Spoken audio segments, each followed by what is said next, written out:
გამარჯობა, ეს არის ახალი ამბები პირველზე მე სოციალისტაშვილი ვარ თქვენთვის მუშაობას პოსტების საინფორმაციო სამსახური იწყებს. დედაქალაქში სტუდენტური ფესტივალი 2026-ის დასკვნითი სპორტული ღონისძიება გაიმართა გარბენი ვაკის პარკიდან დაიწყო და თავისუფლების მოედანზე დასრულდა. მარათონს შეუერთდნენ საქართველოს პრეზიდენტი, თბილისის მერი, სპორტის მინისტრი, დეპუტატები და ქართული ოცნების ახალგაზრდული ორგანიზაციის წევრები. პროექტი ცხოვრების ჯანსაღი წესის პოპულარიზაციას ემსახურება. სტუდენტური ფესტივალი, რომელმაც უკვე ტრადიციული სახე მიიღო, კულტურის განათლებისა და სპორტის მიმართულებით ხორციელდება და მასში 40-ზე მეტი უმაღლესი საგანმანათლებლო დაწესებულების 20,000-ზე მეტი სტუდენტია ჩართული.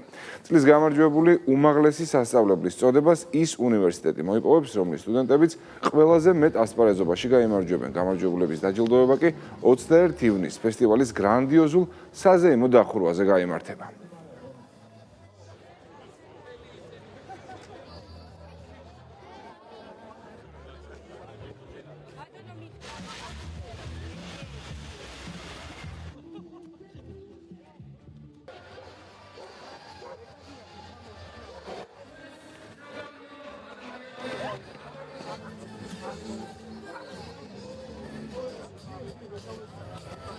Დამთელი ადამიანი მოტივირებულია უფრო თავის საქმეში და ამიტომ ეს გარდა იმისა, რომ ჯანმრთელობას ემსახურება, ასევე არის ენთუზიაზმი იმის, რომ აკეთო უკეთესად შენი საქმე. ამიტომ ჩვენ დაწყებული გვაქვს ეს პროცესი სახელმწიფოს, რომ რაც შეიძლება მეტი ადამიანი იყოს ჩართული და დაკავებული ჯანსაღი ცხოვრებით. მივესალმები ჯანსაღი ცხოვრების წესის პოპულარიზაციას დანერგვას ჩვენი ყოველდღიური ნაბიჯებით, რა თქმა უნდა, ხელი უნდა შეუწყოთ აღნიშნული მიმართულების კიდევ უფრო გაღრმავებას. მიხარია, რომ ბევრი ახალგაზრდა არის ჩართული. მომავალში ჩვენ ვაპირებთ თითოეულ მუნიციპალიტეტშიც ანალოგიური ღონისძიება გავმართოთ, რომელიც ისევ მიზნად დაისახავს, რა თქმა უნდა, მასობრივი სპორტის კუთხით და ჯანსაღი ცხოვრების წესის დამკვიდრებას. ნებისმიერ სპორტულ ღონისძიებას მივესალმებით და მაქსიმალურად ხარს უჭერთ. ჩვენი ცხოვრების ჯანსაღი წესისთვის აუცილებელი არის მსგავსი ღონისძიებები წარმატებები და უსურვოთ ჩვენს მომავალ თაობას. წელს პირველად ჩატარდა გარბენი ფესტივალის პარკლებში, რომელმაც ასევე ძალიან დიდი მოწონება და ჩართულობა დაიმსახურა, შესაბამისად სავარაუდოდ მომავალ წლებშიც გაგრძელდება აღნიშნული ღონისძიება. ყველა უნივერსიტეტი და რამოდენიმე ათასი სტუდენტი იყო ჩართული. ასეთი ღონისძიებები დამატებით სტიმულს მატებს ზოგადად ჯანსაღი ცხოვრების პოპულარიზაციის კუთხით. ძალიან ბევრმა ახალგაზრდამ მიიღო მონაწილეობა და მსგავსი ღონისძიებები ხელს უწყობს პირველ რიგში, რა თქმა უნდა, ჯანსაღი ცხოვრების წესის პოპულარიზაციას. ვიწრო პარტიული ინტერესების გატარების მიზნით საზოგადოების შეცდომაში შეყვანის მცდელობები. ტელე-პირველის მიერ გავრცელებულ მანიპულაციურ ინფორმაციას ტელეკომპანია იმედის ეთერში მამუკამ დინარაძე გამოეხმაურა. სამართალდამცავი ორგანოების კოორდინაციის საკითხებში სახელმწიფო მინისტრმა განმარტა, რომ ნებისმიერი პოლიციელი თუ სხვა უწყების წარმომადგენელი, რომელიც დანაშაულს ჩაიდენს და მუნდირს შეურაცხყოფს, დაუსჯელი არ დარჩება. მეორეს მხრივ კი სახელმწიფო სამართალდამცველების დისკრედიტაციის მცდელობებს შესაბამისად უპასუხებს. რაც შეეხება ამ მართლაც საშინელ ფაქტს, თებერვალში მიმდინარე წლის და საქმის კურსში ვიყავით დეტალურად, იმიტომ რომ ჩვენ სამსახურსაც ჰქონდა ეს ინფორმაცია. თებერვლის თვეში პრაქტიკულად შეგვიძლია ვთქვათ, რომ 4 დღის განმავლობაში სამართალდამცველმა სისტემამ მოახერხა ძალიან მცირე ინფორმაციიდან გასულიყო ბოლომდე და 3-4 დღის განმავლობაში შედეგი დადებულიყო და დაკავებული ყოფილიყვნენ მოძალადე პოლიციელები. 19 თუ 20 თებერვალს თუ არ ვწდებით თარიღებში გენერალურმა ინსპექციამ ჩვენმა სამსახურმაც მაშინ სახელმწიფო უსაფრთხოების სამსახურმა მიიღეს ინფორმაციები, რომ 4 წლით ადრე ჰქონდა დანაშაულებრივ ფაქტს ადგილი, საზარელ ფაქტს, როგორც ხედავთ კადრებში და ამის შესახებ არც ერთი შეტყობინება, არც ერთი ინფორმაცია არ იყო არსად. შეტყობინება 22 წელს, როცა ეს დანაშაული მოხდა, არ იყო დაფიქსირებული არსად. არც დაზარალებულებს მიუმართავთ ვინმესთვის და 4 წლის განმავლობაში ეს იყო მიჩქმალული ფაქტი.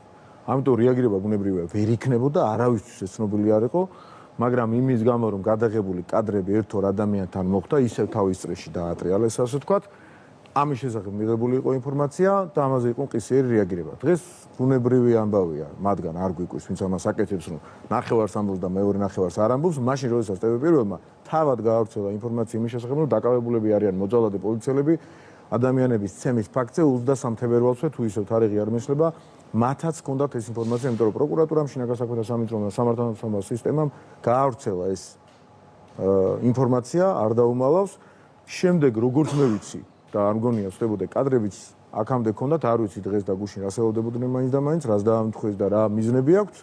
ეს წლების განმავლობაში ბევრჯერ ნახეთ, რომ წმინდა პიარული მიზნები აქვს და არანაირი თქვათ ემპათია ვიღაც მიმართ მათ არ ამოძრავებთ და რეალურად გახსნილ საქმეზე, რომელიც 4 წლის მერე გაიხსნა, აბსოლუტურად მნიშვნელოვანი საქმე, არავინ რომ არ იცოდა და რომ არ გახსნილიყო, ვერც ამ კადრებს ვერ ნახავდა ვერავინ. ჩვენს მიერ გახსნილ საქმეს ატრიალებენ, რომ ჩვენ რაღაც დანაშაული ჩავიდინეთ, რატომ გავხსენით ალბათ ეს საქმე. რა თქმა უნდა, ახლა სისტემურობას ვილაპარაკებები ბუნებრივი ამბავია, მაგრამ ერთი რამე შემიძლია დაბეჭდებით გითხრათ. ხვალად შეიძლება დანაშაული მოხდეს.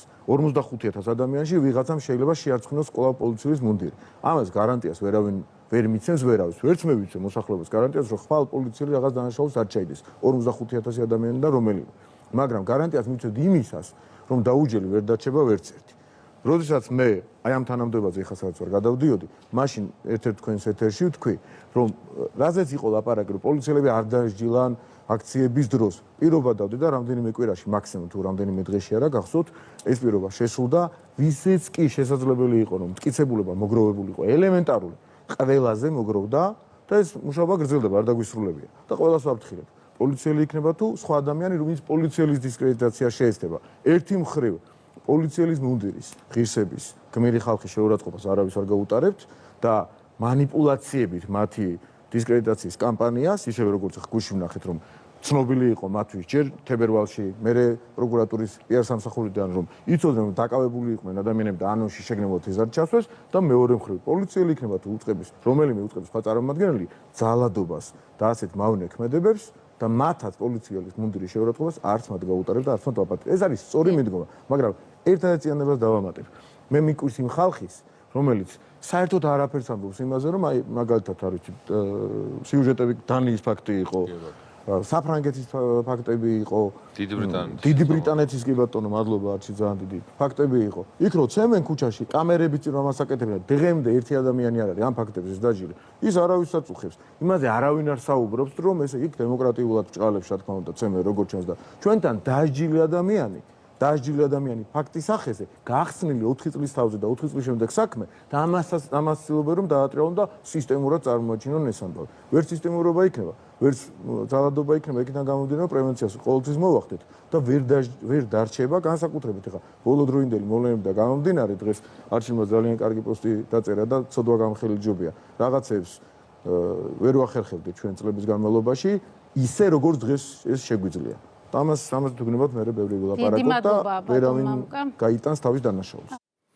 ამერიკის შეერთებულ შტატებში საქართველოს საგანგებო და სრულუფლებიანმა ელჩმა მონაწილეობა სახელმწიფო დეპარტამენტისა და UFC-ს შორის მემორანდუმის გაფორმებასთან დაკავშირებით გამართულ ღონისძიებაში მიიღო, სადაც სიტყვით მრგვალი მაგიდის მონაწილეებს მიმართა.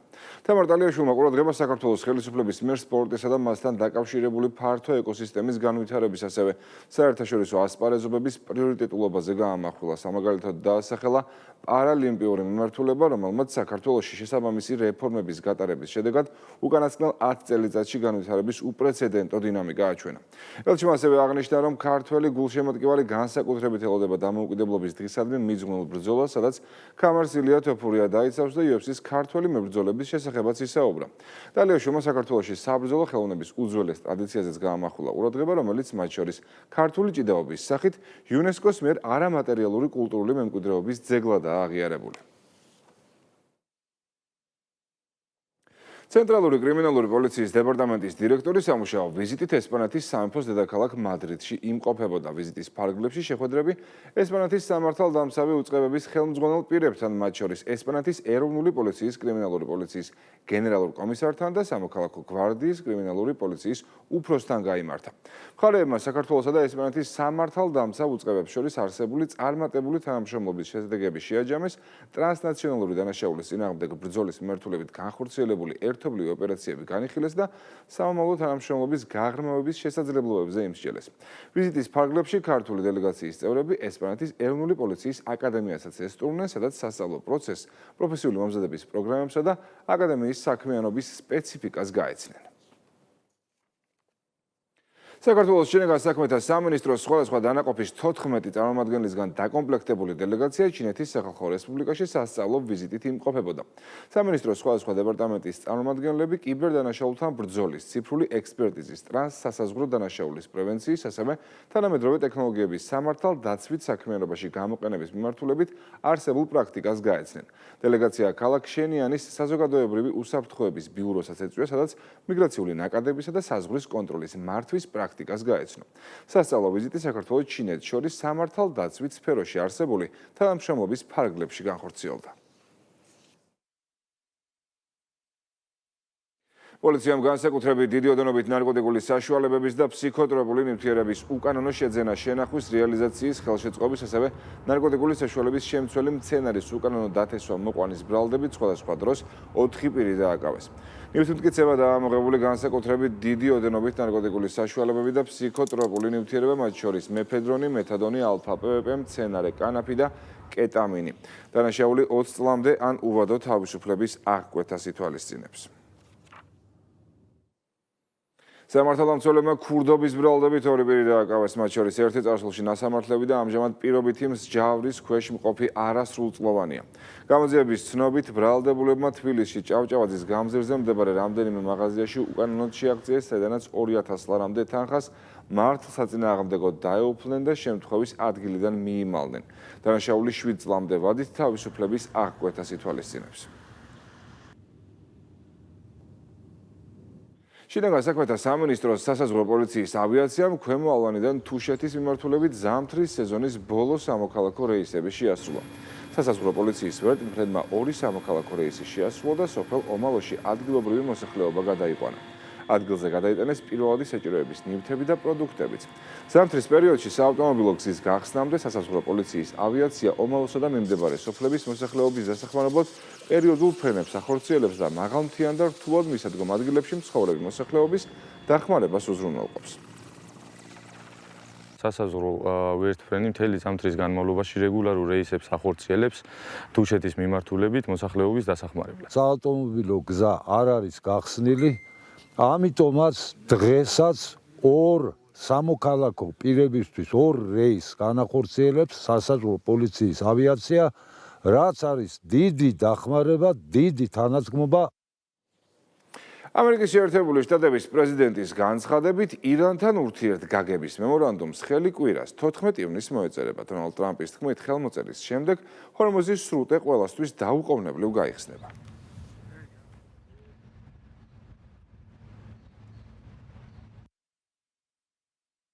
შესაბამის დროს, როდესაც ყველაფერი დამშვიდდება, ჩვენ წავალთ და გამოვიტანთ ბირთვულ მტვერს, რომელიც ღრმად ჩამარხულია გრანიტის მთების ქვეშ. ჩვენი ლამაზი ბიორი ბომბდამშენებისა და მათი ბრწყინვალე პილოტების მიერ გავაზავებთ და გავანადგურებთ მას. იქნება ეს ირანში თუ ამერიკის შეერთებულ შტატებში.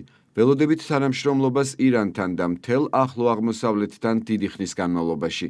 ვიმედოვნებ, ეს პროცესი იქნება სწრაფი, მარტივი და გლუვი. წინააღმდეგ შემთხვევაში ჩვენ გვაქვს ალტერნატივები, რომლებიც ვიმედოვნებ აღარასდროს იქნება გამოყენებული. დონალდ ტრამპის განცხადებას არ იზიარებენ ირანში. ქვეყნის საგარეო საქმეთა სამინისტროს პოზიციით სამშვიდობო შეთანხმებას ხელი დღეს არ მოეწერება. უწყების პრეს-სპიკერის ესმაილ ბაღაის თქმით, ურთიერთგაგების მემორანდუმი 14 ივნისს არ გაფორმდება, თუმცა შესაძლოა ეს უახლოეს დღეებში მოხდეს. საპარლამენტო არჩევნებში დამარცხების მიუხედავად ვიქტორ ორბანი პარტია ფიდესის ლიდერად ხელახლა კიდევ 1 წლით აერჩიეს. პარტიულ ყრილობაზე უნგრეთის ყოფილ პრემიერ-მინისტრს 727 დელეგატიდან ხმა 729 მისცა. შეგახსენებთ, რომ უნგრეთში 12 აპრილს გამართულ საპარლამენტო არჩევნები ოპოზიციურმა პარტიამ პეტერ მადიარის ტისამ გაიმარჯვა. ვიცი, რომ ფიდესის სათავეში თაობათა ცვლა აუცილებელია. როგორც პარტიის პრეზიდენტი ვიმუშავებ იმისთვის, რომ ეს რაც შეიძლება მალე მოხდეს, რათა ფიდესის ცხოვრებაში ახალი ერა დაიწყოს. მე არასდროს დავიხევ უკან, არასდროს დავნებდები. და კვლავ საქართველოს შეზღუდული შესაძლებლობის მქონე პირთა უფლებების დაცვის დღესთან დაკავშირებით მასწავლებელთა პროფესიული განვითარების ეროვნული ცენტრის დირექტორმა ქართული ჟესტური ენის სამსაფეხურიანი კურსის წარმატებელ მონაწილეებს სერტიფიკატები გადასცა. კურსი კრუთა კავშირთან თანამშრომლობით ინკლუზიური განათლების ხელშეწყობის პროგრამის ფარგლებში განხორციელდა მასწავლებელთა პროფესიული განვითარების ეროვნული ცენტრის ტრენერების ხელმძღვანელობით მონაწილეებმა ჟესტური ენის საფუძვლები შეისწავლეს და პრაქტიკული საკომუნიკაციო უნარები განივითარეს. აღნიშნული კურსი განკუთვნილი იყო იმ პირებისთვის, რომლებთაც შეხება აქვთ შეზღუდული შესაძლებლობის მქონე პირთა, კერძო წმენადაქვეითებულ პირთა ცხოვრებასთან და მათ სასწავლო პროცესში ჩართვასთან და აქვთ საჭიროება, რომ განივითარონ შესაბამისი კომპეტენციები. კურსის ფარგლებში მსმენელებმა გაიღრმავეს როგორც თეორიული ცოდნა, ასევე შეიძინეს პრაქტიკული უნარჩვევები. მიხარია, რომ ქართული ჟესტური ენის კიდევ ერთი კურსი წარმატებით დასრულდა. აღნიშნულ კურსში ჩართულები იყვნენ როგორც წმენადაქვეითებული, ასევე წმენადაქვეითებულთა ოჯახის წევრები, სპეციალური პედაგოგები, ფსიქოლოგები და ოკუპაციური თერაპევტები. ჟესტური ენა ბავშვებს ეხმარება უკეთ გაიგონ, აღიქვან სიტყვა და განუვითარდეს წერითი მეტყველება. წარმატებით გავიარეს სამთვიანი კურსი. მინდა ამისთვის მადლობა გადავუხადო როგორც ყრუთა კავშირს, ასევე მასწავლებლის სახლს. მინდა რადგანაც ძალიან მნიშვნელოვანია ინკლუზიური გარემოს შექმნისთვის ჟესტური ენის პოპულარიზაცია, როგორც უშუალოდ ყრუ და წმენდაქვეითებული პირებისთვის და მათი ოჯახის წევრებისთვის, ასევე იმ სპეციალისტებისთვის, რომელთაც შეხება აქვს სხვადასხვა სირთულეს მქონე ადამიანებთან. ბათუმში სასტუმრო ინდიგო ბათუმი ძველი ქალაქის ოფიციალური გახსნა გაიმართა. ღონისძიება საჭირის მთავრობის თავმჯდომარე, რეგიონის უმაღლესი საბჭოს თავმჯდომარესთან, საქართველოს პარლამენტისა და ადგილობრივი ხელისუფლების, ასევე ინვესტორი კომპანიის წარმომადგენლებთან ერთად დაესწრო. ზურაბ პატარაძის თქმით, ისეთი ინვესტიციები, რომლებიც ეკონომიკურ სარგებელთან ერთად ქალაქის ისტორიული იერსახისა და კულტურული მემკვიდრეობის შენარჩუნებას შეუწყობს ხელს, ბათუმისთვის მნიშვნელოვანია. ინდიგო ბათუმი Old Town-ი ბათუმის ძველი ქალაქის გულში ისტორიულ შენობაშია განთავსებული.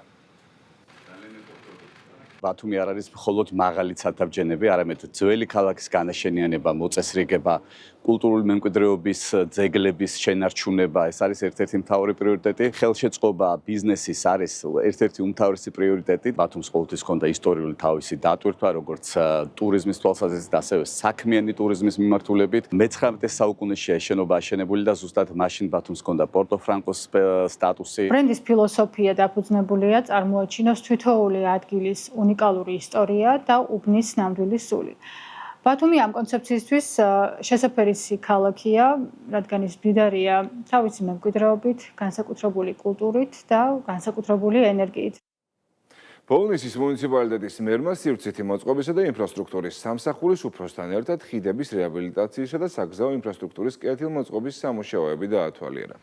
დასრულების ეტაპზეა ბოლნისსა და სოფელ ხატი-სოფელში მდებარე ხიდების რეაბილიტაცია. პროექტის ფარგლებში უკვე მოეწყო ასფალტის საფარი და მოაჯირები. ამ ეტაპზე კი ბურჯების მობეტონების სამუშაოები მიმდინარეობს. ადგილობრივი თვითმმართველობის წარმომადგენლებმა ასევე საგზაო ინფრასტრუქტურის მიმდინარე პროექტებიც დაათვალიერეს. მიმდინარე წელს ბოლნისის მუნიციპალიტეტში სულ 9 ხიდის რეაბილიტაცია მიმდინარეობდა. ამჟამად უკვე არის დარჩენილი 2 ხიდი, უკვე დაიგება ასფალტის საფარი ერთზე და დაიგება მეორეზე, ორივე ხიდი იქნება გახსნილი და მოსახლეობა ისარგებლებს ახალი დაგებული ასფალტით, ახალ რეაბილიტებულ ხიდს. დიდი მადლობელი ვარ, რომ ეს შენდება. ძალიან საჭირო იყო გარშემო. ტალახით, რაღაცები დავდიოდი, ტალახი იყო. არა ეს გაკეთდება ისება სისუფთავე იქნება ლაბა და დიდი მადლობელი ვიქნებით.